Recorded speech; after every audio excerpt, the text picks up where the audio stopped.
नमस्कार दोस्तों, स्वागत है आपका इस वीडियो में। MPPSC RTO recruitment 2025 transport sub inspector इस पोस्ट की एक न्यू अपडेट आई है। एप्लीकेशन जो लिंक है वो रीओपन कर दी गई है, फिर से एक्टिव की गई है। जो भी डिप्लोमा वाले थे, डिग्री वाले थे, जो लास्ट ईयर में थे, उनका जो है वो फाइनल ईयर का मार्कशीट जो है वो पेंडिंग था, रिजल्ट जो पेंडिंग था, इसकी वजह से वो अप्लाई नहीं कर सके। तो इसी के लिए उन्होंने जो है वो फिर से ये लिंक जो है वो रीओपन कर दिया है। तो जो भी एलिजिबल कैंडिडेट है उनको फिर से रीअप्लाई जो है वो कर सकते हो। एंड इसके लिए उन्होंने जो डेट दी है वो बहुत ही अच्छी डेट दी है, बहुत ही बड़ा टाइम लिमिट हमें दिया गया है एप्लीकेशन करने के लिए। तो ये सब के बारे में हम जानकारी आज के इस वीडियो में लेने वाले हैं। और अगर आप भी इस एमपीपीएससी आरटीओ रिक्रूटमेंट 2025 की प्रिपरेशन कर रहे हो तो उसका जो पार्ट भी है, पार्ट ए में तो हमें जीएस पूछा जाएगा, तो पार्ट बी जो है उसमें ऑटोमोबाइल एंड मैकेनिकल इंजीनियरिंग के क्वेश्चंस होंगे। तो ये जो टेक्निकल पार्ट है आपका, तो इसकी जिम्मेदारी हमारी होगी। अगर आप इग्नाइट EMVI MVI प्रेप से ये जो है वो कोर्स ज्वाइन कर लेते हो तो आपका जो पार्ट भी है वो पूरी तरीके से कवर किया जाएगा विथ ऑल एक्सपर्ट फैकल्टीज। ये जो आपको यहाँ पे फैकल्टीज दिख रही है, ये सबसे बेस्ट फैकल्टी, एक्सपर्ट फैकल्टी है जिन्होंने खुद AMVI की एग्जाम दी है, दो बार पास किए हैं। जैसे धनंजय कचाले सर, उन्होंने 2017 में क्रैक की है। तुषार मुसळे सर 17 एंड 2020 में क्रैक की है। EMVI प्रतीक रोडे सर ने 2017 में क्रैक की है। तो already they have a vast experience इस आरटीओ फील्ड में, तो उनके पास बहुत ही एक्सपीरियंस है। इस एक्सपीरियंस का आपको भी बेनिफिट होगा। तो आपको सिर्फ ये कोर्स जो है वो ज्वाइन करना है, इग्नाइट EMVI MVI प्रेप पे। कोई भी डिफिकल्टी हो, किसी भी बारे में जानकारी चाहिए तो ये नंबर है, इन पे आप कॉल कर सकते हैं। तो देखते हैं डेट्स क्या ये है। जो री अप्लाई लिंक जो है वो स्टार्ट होती है 12 सितंबर 2025 एंड इसकी लास्ट डेट जो होगी, लास्ट डेट ये होगी डायरेक्ट 30 नवंबर 2025। बहुत ही बड़ा टाइम पीरियड दिया है। इसमें जिस भी स्टूडेंट की, जिस भी एस्पायरेंट की डिग्री कंप्लीट हो रही हो, डिप्लोमा कंप्लीट हो रहा है, इवन दो वो फिर से एग्जाम देके रीअप्लाई करके अगर उसका कुछ सब्जेक्ट बाकी भी रह गया हो तो भी वो सब्जेक्ट देके फिर से जो हो उसको अप्लाई कर सकता है।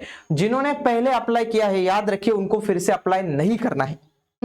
जिन्होंने पहले से अप्लाई करके रखा है उनको अप्लाई नहीं करना है। ये नए जो स्टूडेंट होंगे उनके लिए ये विज्ञापन है, तो ये हमें याद रखना है। ओके, एंड इसकी जो एग्जाम डेट है वो ऑलरेडी आ चुकी थी 28 दिसंबर 2025। इसके बारे में अभी कोई भी ऑफिशियल अपडेट नहीं आया है। मे बी ये एग्जाम थोड़ी डिले हो सकती है, बाद में हो सकती है, या फिर उसके जो डेट थी, जो एग्जैक्ट डेट थी 28 दिसंबर 2025, उसी में जो अभी शेड्यूल है तो उसी में भी हो सकती है। ओके, तो इसी के साथ जिस दिन आप अप्लाई करोगे या फिर आज से ही अपनी स्टडी जो है वो शुरू कर दीजिए आप। ओके, एंड जो भी eligible candidate, the candidate who clears the diploma in mechanical engineering and automobile engineering and have a valid heavy duty vehicle licence can apply for the MP transport SI vacancy. इसमें जो है वो जो 2800 का जो है हम ग्रेड पे देखने को मिलता है। एंड टोटल जो वैकेंसी थी वो 35 थी, जिसमें ओपन की 10 थी। इसमें मध्य प्रदेश के बाहर के राज्य के भी लोग जो है वो अप्लाई कर सकते थे, eligible candidate. SC ST OBC EWS, इसके लिए सिर्फ आपके पास MP का डोमिसाइल जो है वो होना अनिवार्य है। ठीक है, इसका एग्जाम पैटर्न ऑलरेडी उन्होंने प्रकाशित कर दिया है, जिसमें पार्ट ए जो होगा उसमें होगा सामान्य अध्ययन एंड पार्ट बी में होगा ऑटोमोबाइल एंड मैकेनिकल इंजीनियर।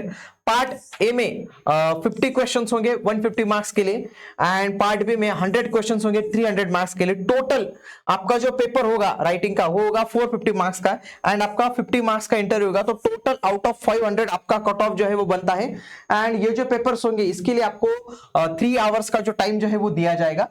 तो आप हमारे बाकी के भी वीडियो वॉच कर सकते हो, जिसमें एमपीपीएससी आरटीओ का जो सिलेबस है वो हमने डिटेल तरीके से एक्सप्लेन किया है, उसका आप वीडियो देख सकते हो।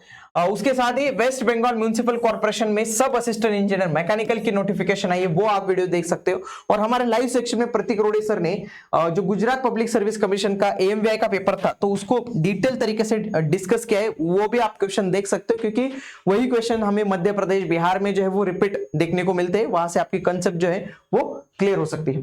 एंड बाकी बैचेस के लिए अगर कोई भी आपको जानकारी चाहिए तो ये हमारे नंबर से, एंड हमने यहाँ पे 50% ऑफ भी जो है वो दिया है।